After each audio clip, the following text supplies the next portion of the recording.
Hi everybody, welcome flying ক্লাউডসের নতুন ব্লগে স্বাগত। এই ব্লগটা তো একটা অন্যরকম ব্লগ করার চেষ্টা করছি আমি আর রিজু যাচ্ছি। মূলত এই ব্লগটা রিজুই করছে। গাড়ি আমাদের কেন প্রয়োজন হয়? অ্যাকচুয়ালি গাড়ি এটা তো শুধু পরিবহনের মাধ্যম নয়, গাড়ি আমাদের অনেক কিছু পারপাস সার্ভ করে। যেমন আমাদের ক্ষেত্রে আমরা ফ্লাইং ক্লাউডসের ব্লগ আপনারা যারা দেখেছেন, আমরা বাইরে ঘুরে বেড়াই এবং সেখানে আমাদের সঙ্গে আমাদের ভালোবাসার গাড়িগুলোকে আমরা নিয়ে যাই। যেমন ভূতোর সাথে ঘুরে বেড়ানোটা আপনারা সবাই দেখেছেন। তো আমাদের কাছে এই ঘুরে বেড়ানোটা তো একটা নেশা, একটা প্যাশন। সো এই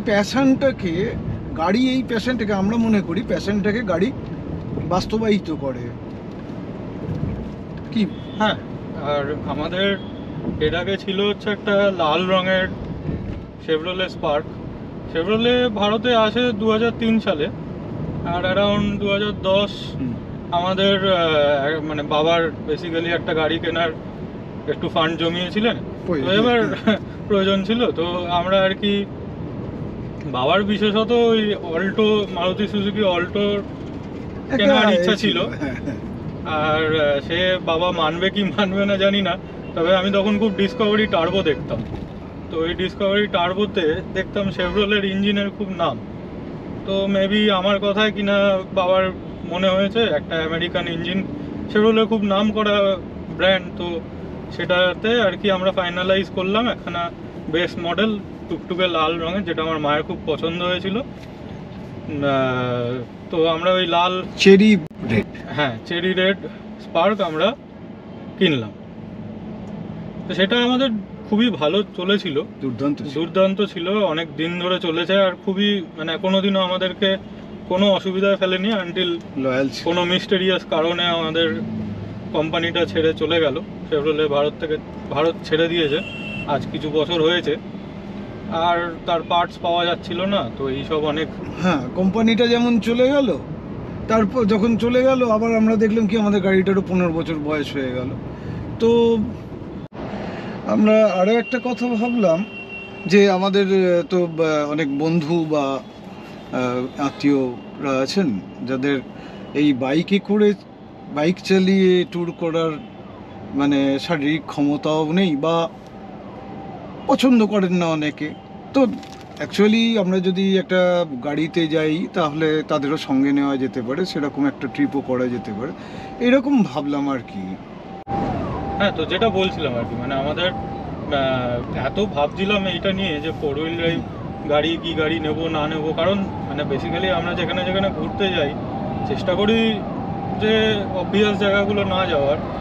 তার মধ্যে যদি দেখতে হয় তাহলে আমাদের মানে খারাপ রাস্তা, মানে বালি আছে, কাদা হবে, এরকম টাইপের রাস্তাই বেশি। সেটার মধ্যে 4 হুইল ড্রাইভটা হচ্ছে একটা খুব অবভিয়াস চয়েস। হ্যাঁ, রিজু একটা ভালো সাজেশন দিল। এই যে আমরা যে সাধারণত ট্যুরে বেরোলে যে এরকম রাস্তায় গাড়ি চালাই তার বেশিরভাগটাই ভালো রাস্তা, সামান্য কিছুটা অংশ খারাপ হতে পারে, তো সেটাও আবার অনিশ্চিত, নাও হতে পারে। তো সেইটুকুর জন্যে এতটা টাকা খরচা করা এটা খুব একটা বুদ্ধিমানের কাজ হবে বলে মনে হয় না। তো যাই হোক, হ্যাঁ, এর মধ্যে আমরা আর কি বেসিক্যালি দুখানা গাড়িতে শর্ট লিস্ট করেছিলাম নিজেদের মানে চয়েসটাকে। এর ভেতরে একটা হচ্ছে আমাদের সবার মোটামুটি জানা বোলেরো নিও, আর একটা হচ্ছে হুন্ডাই ভেনু। তো বোলেরো নিও তো খুব ভার্সেটাইল গাড়ি, সবাই জানে। আর হ্যাঁ, এটার দুটো, এখন আমাদের তো দুটো গাড়ি শর্ট লিস্ট করা হয়েছিল। তো তার মধ্যে এই দুটো গাড়ির প্রায় একই ব্যাপার যে দুটো গাড়ি ডিজেলে চলে, ডিজেল ড্রিভেন, মাইলেজ দুটো গাড়িরই ভালো। প্রায় একটা ফুল ট্যাঙ্ক করলে 2000 কিলোমিটার পর্যন্ত চলে যেতে পারে। আর বোলেরো নিও গাড়িটা যতই ভার্সেটাইল, কিন্তু বোলেরো নিওর ভেতরে না একখানা ইট ল্যাক্স যেটাকে বলে আধুনিক Infotainment। আধুনিক যা সব সুযোগ সুবিধা আজকালকার গাড়িতে সচরাচর দেখা যায়, সেটা যেন একটু হলেও ল্যাক করে আমাদের বোলেরো নিও। তো আর সেই জায়গাতেই মানে হুন্ডাই ভেনু হচ্ছে খুব এই- প্র্যাকটিক্যাল আর কি। হ্যাঁ। কারণ এক তো ছোটোখাটো সাইজ, আর মোরাললেস একখানা এনফোটেনমেন্ট সিস্টেম আছে যেখানে আমি ম্যাপটা দেখতে পারবো, যেটা বিশেষ করে আমাদেরকে এই এদিক ওদিক Android যে and- ঘুরতে যাবো, হ্যাঁ, এটাতে সব থেকে বেশি কাজে দেবে তো একটা ম্যাপ আমাদের। হ্যাঁ। আর ডিসেন্ট একটা সাউন্ড সিস্টেমও আছে, তো সেটাতে গান শুনতেও পারবো আমরা। আর মোবাইলের কানেক্টিভিটিটাও আছে। দেখি আর এই গাড়িটা আর কি যেহেতু ছোটোখাটো, আমাদের যে এক্সিস্টিং গ্যারেজটা আছে বাড়িতে, সেই একদম। গ্যারেজেও খুব সুন্দর এঁটে গেছে আর কি। হ্যাঁ। আর বোলেরো নিয়েও নিলে আমাদেরকে আর কি অন্যতা একটা গ্যারেজের ব্যবস্থা করার, করতে হতো। হ্যাঁ, একটা করতে হতো। তো 23শে সেপ্টেম্বর, রাইট, 23শে সেপ্টেম্বর আমরা আমাদের পুরনো গাড়িটাকে নিয়ে এই কেষ্টপুর এসেছিলাম আমরা। কেষ্টপুরের মুকেশ হুন্ডাই একটা বিটার সুইট ব্যাপার ছিল আমাদের, কারণ মানে নিশ্চয়ই যারা গাড়ি ওন ওটা করেছেন actually- আপনারা নিজেরা, তারা নিশ্চয়ই রিলেট করতে পারবেন যে একটা নিজেদের প্রথম গাড়ির একখানা যে, মানে যে কোনো মানে সাইকেল হোক যাই হোক, একটা নিজেদের প্রথম মানে কি বলবো, ওনিং সামথিং, ওই জিনিসটা ছেড়ে দেওয়াটা আর কি একটা বিটার সুইট একটা হয়।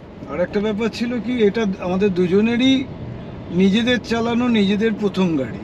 হ্যাঁ, এটাতেই মানে আমরা হাত গাড়ি চালানো পাকিয়েছি শেখার আর কি। পর আমাদের একদম। প্রথম গাড়ি, বাবারও আমারও দুজনেরই হাত পাকানো বা এদিক ওদিক যাওয়া, প্রথম ধাক্কা খাওয়া সবকিছুই ওই গাড়িতেই রয়ে গেছে আর কি।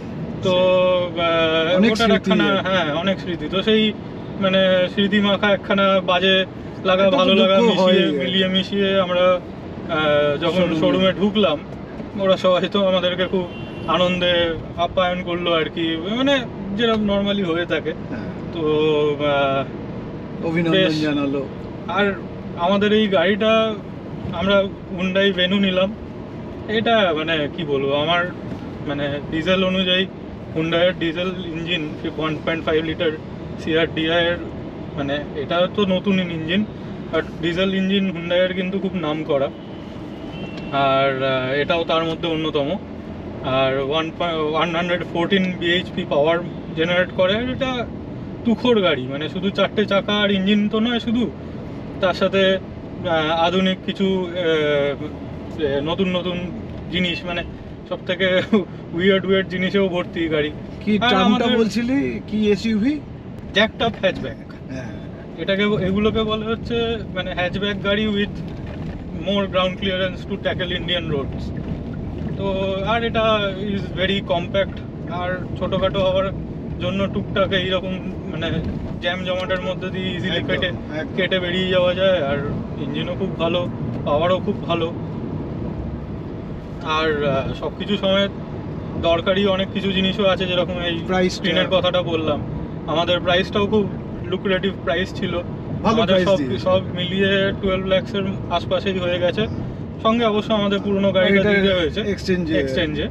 বাট মানে সব মিলিয়ে আর কি খুব একটা কম্প্যাক্ট হয়েছে আর কি সব কিছুই। গাড়িটাও কম্প্যাক্ট, আর আমাদের ডিলটাও কম্প্যাক্ট, সব দিক থেকে আর কি হোলসাম একখানা ব্যাপার। বুটিং স্পেসটাও ভালো। হ্যাঁ, আর বুট স্পেস তো খুবই ভালো, গাড়ি চালাতেও খুব মজা, এসিটাও জোরদার। এটা খুব মোটমাট আমাদের বাজেটে সব থেকে ভালো বলতে আমি তো খুব খুশি। হ্যাঁ, এটা মানে Actually. একটু মানে পার্সিয়ালিটি তো হবেই, কিন্তু But- আমি তো খুব খুশি, আমার জিনিস আমি খুশি হয়ে গেছি, একদম। আমার কোনো নেই। আর মানে খুশি নই অনেক কিছুতেই আছে, যেরকম সানরুফ। হ্যাঁ, আমার সানরুফ কিন্তু একদম পছন্দ। কি আর করে যাবে, মানিয়ে নিয়ে এগিয়ে যাও। হ্যাঁ, মানিয়ে তো নিতেই হবে, কারণ সানরুফ ছাড়া পাওয়া যাবে না। এই জিনিসগুলো যেগুলো বলে গেল, সেগুলো সানরুফের যে মডেলটা, সেটা ছাড়া হবে না। মডেলটাও আছে, কিন্তু সেই মডেলে আর কি এই ওই ফেসিলিটিগুলো পাবে। ফেসিলিটির একটু অভাব রয়েছে আর কি। অবশ্যই সেগুলো ওদের মার্কেটিং স্ট্র্যাটেজি, ওদের ব্যাপার, আমার তো গাড়ি নিয়ে কথা। হ্যাঁ, তাহলে আমাদের এই নতুন ব্লগটা এখানেই শেষ করছি।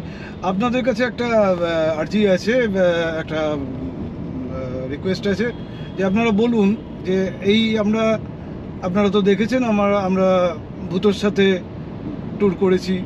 তা আমরা যে এইরকম একটা করতে যাচ্ছি অন্যরকম, ওহো আমাদের এই গাড়িটারও একটা নাম দেওয়া হয়েছে। ও, সেটা তো বলতেই ভুলে গেছি একদম। আমার বন্ধুরা এই গাড়িটার আদর করে আর কিছুটা মজা করে নাম রেখেছে ভেনুগোপাল ব্যানার্জি। মানে হুন্ডাই ভেনুকে ভেনুগোপালের নাম ভেনুগোপাল দিয়েছে। ব্যানার্জি করে দিয়েছে। তা আপনারা জানান এই নামটাও কিরকম লাগলো? আর অবশ্যই জানাবেন যে মানে এই ফরম্যাটটা কেমন লাগছে আর কি, এই ভিডিও ফরম্যাটটা যে একটা সেট আপ মতো বানিয়েছি আর কি, এইটা কেমন লাগছে, কারণ এটার ওপরেই আমরা আরও এরকম ভিডিও আনতে চলেছি আর কি সামনে। না, আপনারা যদি চান তাহলে আমরা আরও এই ধরনের ভিডিও আনবো, মানে একটা ভ্যারাইটিকে নিয়ে আসতে চাইছি আর কি। তো আবার দেখা হবে, সবাই ভালো থাকবেন, গুড বাই।